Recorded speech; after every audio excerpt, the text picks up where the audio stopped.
My 10-year-old daughter, Lily, had been counting down the days to our Disney World trip for what felt like an eternity. For 6 long months, it was all she talked about. She had a little calendar on her wall, and every morning, she'd draw a big red X through another day, her excitement growing with each mark. We'd watch vlogs of families at the park, plan which rides to hit first, and she even had her outfits picked out for every single day, complete with matching Minnie Mouse ears. Her little suitcase had been packed and sitting by the front door for a solid week. The pure unadulterated joy radiating from her was infectious. Seeing her so happy made all the saving and planning completely worth it. 2 days before our flight, the doorbell rang. I was in the kitchen, double-checking our hotel reservations, and Lily sprinted to the door, probably assuming it was a package with yet another last-minute Disney-themed goodie I'd ordered.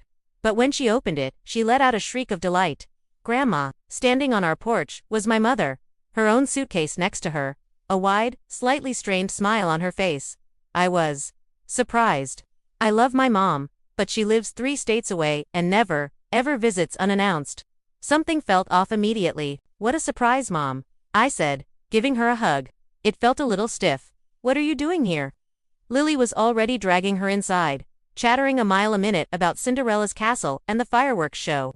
My mom patted her head, but her eyes were on me. I thought I'd come see you all off, she said, her voice a little too bright. And maybe, she added, her smile tightening, I could come along.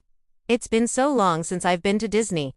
It would be so much fun to see it through Lily's eyes. My heart sank. My husband, Mark, came out of his office, his face a mask of confusion. A trip for 3 is one thing. A trip for 4, last minute, is another beast entirely. The hotel room was booked for 3. The park tickets were bought. The dining reservations were all set. Adding another person wasn't just a matter of saying hop in the car. It was a logistical and financial nightmare. I tried to explain this gently. Mom, that's so sweet of you to offer, but everything is already booked. The flight, the hotel, it's all finalized. We can't just add someone 2 days before. Her face fell. The bright, cheerful mask she'd been wearing crumbled, replaced by a look of deep hurt. Oh, she said quietly. I see. I just thought. I never got to take you when you were little. I thought this could be a way to make up for it. And there it was. The guilt trip. It was a classic move, one she'd perfected over decades. My own childhood was complicated. My parents divorced when I was young, and money was always tight. Disney trips were a fantasy we couldn't afford. She knew that hitting that particular nerve would be effective. Lily, ever the sensitive soul, picked up on the tension immediately. Her excited chatter died down, and she looked from my mom's sad face to my stressed one. Grandma can't come, she whispered, her lower lip starting to tremble. Mark shot me a look that screamed, we need to talk. He led my mom into the living room to get her a drink, and I pulled Lily aside. I knelt down to her level. Honey, it's not that we don't want Grandma to come. It's just very, very complicated to change everything at the last minute. The tears welled up in her eyes. But she's sad, and I want her to come. That night, after my mom was settled in the guest room and Lily was in bed, though I could hear her sniffling through the wall, Mark and I had a long, whispered argument in the kitchen. We can't just let her bulldoze our vacation, I said, pacing back and forth. This is a trip for our asterisk family. For me, you, and Lily. We planned this for us. Mark, ever the peacemaker, sighed. I know, honey, but look at her. She looks desperate. And you know how she is. If we say no, she'll hold it against us forever. It'll ruin Christmas.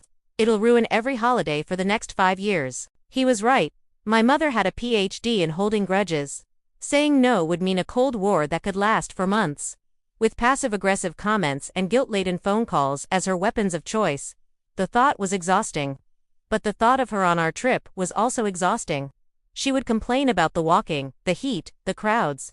She'd critique my parenting, question our choices of rides, and make little comments about the cost of everything. Our carefully planned, magical vacation would become the mom show. Defeated, I spent the next 4 hours on the phone and my laptop. I called the airline.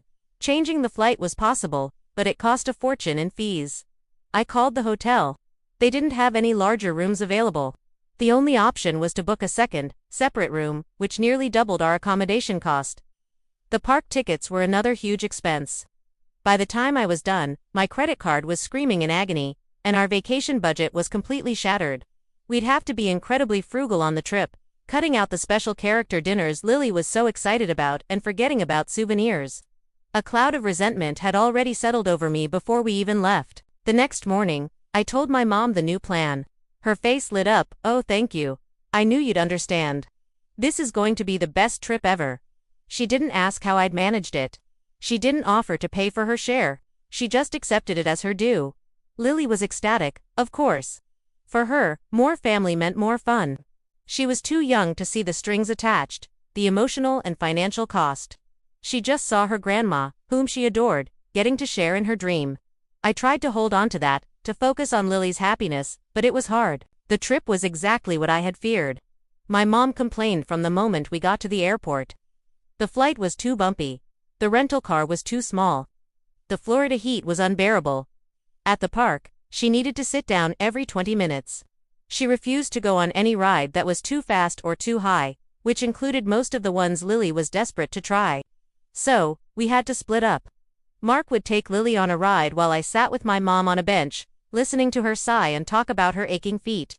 The magic was draining away with every complaint. The one thing Lily had been most excited about was the evening fireworks show over the castle. We'd saved a spot for over an hour, sitting on the curb, Lily practically vibrating with anticipation.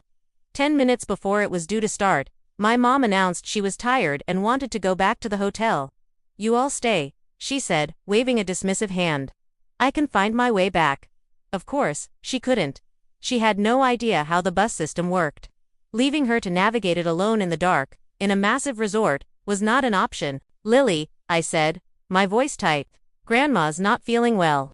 We need to take her back to the room." The look on my daughter's face broke my heart. The pure devastation. "But the fireworks," she sobbed. "We're going to miss the fireworks." Mark stepped in. "You take your mom," he said to me, his jaw set. "I'll stay with Lily. We'll watch them for you." So, I missed it. I missed the climax of the day. The one moment my daughter had talked about for months. I spent it walking my perfectly capable boot-martyring mother back to the bus stop, listening to her go on about how crowded and overwhelming it all was. When I got back to our room, I just sat in the dark and cried. The rest of the trip followed the same pattern. Moments of joy for Lily were overshadowed by my mom's needs and negativity. The character dinner we had to cancel was replaced with cheap pizza in our hotel room because Mom was too tired to go out again. The souvenir money went toward buying her overpriced orthopedic insoles from a gift shop. On our last day, as we were packing, my mom turned to me. "Well," she said with a sigh of relief. "I'm glad I came, but I don't think I'll ever do this again. It's just too much for me." I just stared at her, speechless. All the money, all the stress, all the missed moments with my daughter. And that was her takeaway. She was glad she came, but she wouldn't do it again. It wasn't an apology. It wasn't a thank you.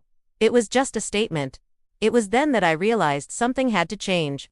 This dynamic, where her wants steamrolled my family's needs, couldn't continue. Back home, once the post-vacation blues and the credit card bill set in, I sat down and wrote my mom a letter.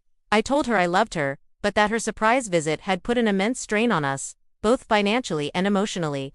I explained that I missed out on key moments with my daughter because I was catering to her.